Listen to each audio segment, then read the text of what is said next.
Marcelo com 74% de intenções de voto nas sondagens. Mas o que é que levará o povo mais distraído da Europa a preferir desta maneira avassaladora um político que nada fez de especial a não ser distribuir beijos e tirar selfies com toda a gente? É isso mesmo, a distração, que é capaz de ser a maior virtude dos portugueses. Tivesse ele tido algum choque com o governo e a sua popularidade de imediato baixaria. Tivesse ele tido um arrufo com a oposição e a sua aceitação desde logo cairia. Tivesse ele tido alguma intervenção importante a nível de produção de pensamento, uma qualquer. E por certo 90% não o entenderiam. E claro que o seu karma afundaria. Marcelo encontrou a fórmula ideal para um Portugal de 9 milhões de eternamente distraídos. É fazer nada. Rir, sorrir, palmadinhas nas costas e toca para a frente. Marcelo bem sabe o povo que tem. E muitos de nós, os não tão distraídos, os não tão chonés, também sabemos. A diferença é que ele ganha a vida com isso. A entreter o povo, a não decidir nada, a deixar correr, a pôr paninhos quentes. Estas são as maiores distorções sociais a que este país esteve sujeito desde o 25 de Abril. E o que é que faz Marcelo? Bola. Nada. Deixa correr. Mas é um país com 25% de pobres, segundo os nossos próprios padrões, e com 75% de pobres, segundo os padrões europeus. 75%. Quer dizer, em cada 4 portugueses, 3 são considerados pobres na Europa. É um país de pobres. Um país que realmente, se crescesse 8 vezes o que cresce, nem assim se aproximaria da Europa. Apenas manteria a distância. Porque temos um PIB tão pequenino, que mais parecemos uma província de Espanha ou de França do que de um país autónomo. Por exemplo, a Catalunha tem um PIB maior do que Portugal inteiro. São 229 mil milhões de euros. Nós mal chegamos aos 200 mil milhões. Um país em que o povo é sistematicamente enganado e mantido em estado de entorpecimento intelectual pelas estatísticas falsas e manipuladoras e pelas notícias falsas dos jornais e das TVs, que são, afinal, emanadas pelos spin doctors do governo, cuja profissão é apenas essa: ir libertando diariamente notícias previamente preparadas, mas tão falsas e tão distantes da realidade e mesmo tão absurdas que, se fossem verdade, Portugal seria o país mais rico e próspero da Europa. Mas não é. É realmente dos mais pobres. As verdadeiras estatísticas internacionais todas as semanas desmentem a propaganda goebbelsiana deste governo. O mais propagandístico de que me lembro, o governo. E olhem que eu sigo a política desde sempre. Desde 2 ou 3 anos antes do 25 de Abril, o que neste momento já é notável. Isto porque o meu pai era um aguerrido antifascista que tinha levado em ombros Humberto Delgado em Castro Daire nas eleições de 1958. Ora bem, Marcelo sabe bem que tudo ou quase tudo o que emana deste governo é propaganda falsa. Mas o que faz? Tenta intervir para repor a verdade e transmitir essa verdade ao povo? Não. Escuda-se nestas estatísticas falsas, bem sabendo que são falsas, tornando assim o maior aliado de um governo ética historicamente reprovável, uma vez que é um governo, o primeiro governo da democracia, de um partido que perdeu as eleições. Não se esqueçam disto. O Partido Socialista perdeu as eleições, não as ganhou. Marcelo é cúmplice de Costa e Cabrita e Vieira da Silva e da filha e da família socialista toda que se instalou no aparelho de Estado. Um povo de nepotismo que estende os seus tentáculos a tudo quanto a vista alcança e até àquilo que ela não alcança. O que Marcelo devia fazer e jurou fazer foi ser o garante da Constituição, do normal funcionamento das instituições democráticas. Mas não está a fazer isso. Nem está a fazer isso, nem está a fazer outra coisa. Realmente, ele não está a fazer nada. Está a fingir-se de morto, como sempre fizeram os políticos chicos espertos deste país. Quem se fizer de morto, sobe na política. Quem espingardar ou discordar, por pouco que seja, de quem estiver na moda de cima, só pode é descer na carreira partidária portuguesa. E desce vertiginosamente. No entanto, algo está a mudar no mundo. E esta é a razão desta crónica. Essa mudança. No continente americano, nos Estados Unidos, no Brasil, em toda a Europa desenvolvida, a do Norte, os ventos sopram de mudança. O povo escolheu e está cada vez mais a escolher outros. Outros quer dizer não os mesmos de sempre.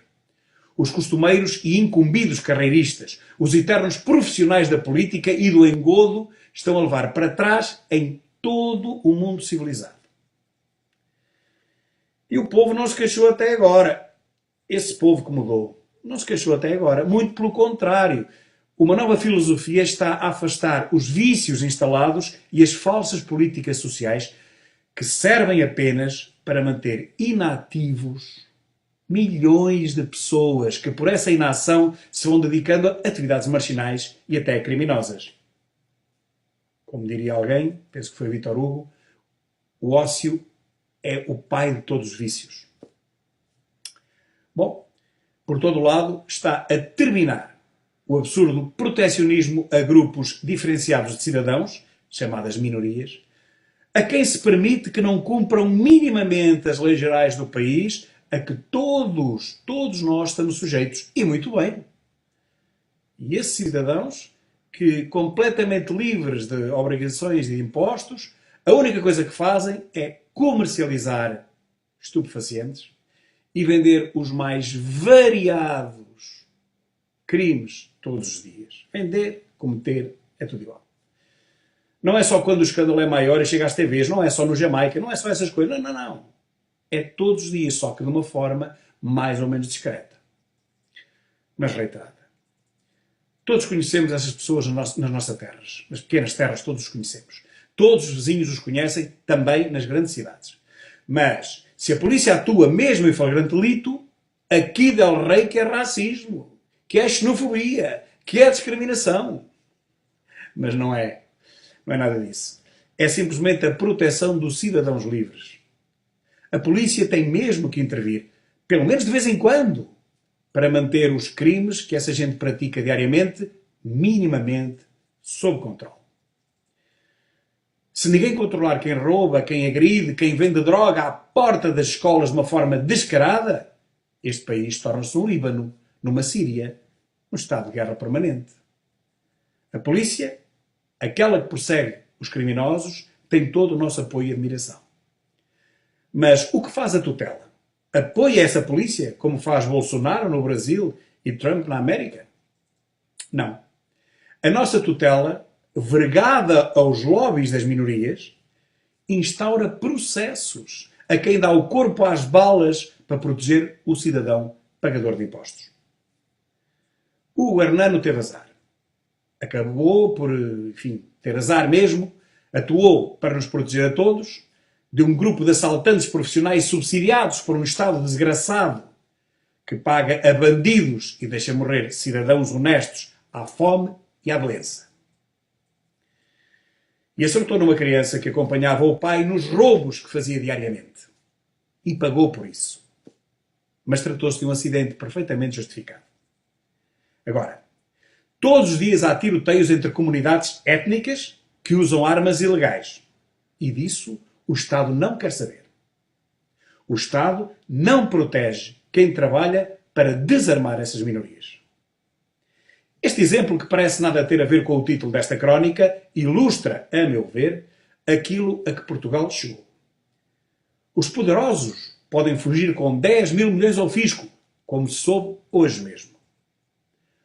O pobre não pode falhar um cêntimo que seja. As minorias As minorias podem violar praticamente todas as leis, mesmo quando o crime é punível com prisão efetiva. Por exemplo, podem casar aos 13 anos. E passar uma vida inteira vivendo de economia paralela sem pagar um único cêntimo de impostos. Apenas recebendo do Estado subsídios e casas. Mas nós, aqueles que oferecem a casa às minorias, se quisermos ter uma casa para nós também, já que pagamos as dos outros, para além de termos que pagar a nossa e as dos outros, também temos que passar por um calvário de burocracia, autorizações, taxas, impostos e depois o IMI, que, por exemplo, na minha terra é o mais caro do país. E, entretanto, o que é que nós vemos? Vemos casas ilegais construídas por todo o lado e até em cima de passeios no centro das povoações. Toda a gente vê. Ao cidadão pagador de impostos, isso não é permitido. Afinal, o que é que se passa neste país? Isto parece ficção. O que se passa é uma total falha de inteligência e de vergonha. Uma impunidade geral. Um tácito e criminoso fechar de olhos a situações gritantes por parte das autoridades. E quando falo em autoridades, não me refiro às polícias, que essas são o elo mais fraco da cadeia. Não. Refiro-me a quem manda. E quem manda, manda porque foi eleito para mandar. E manda mal.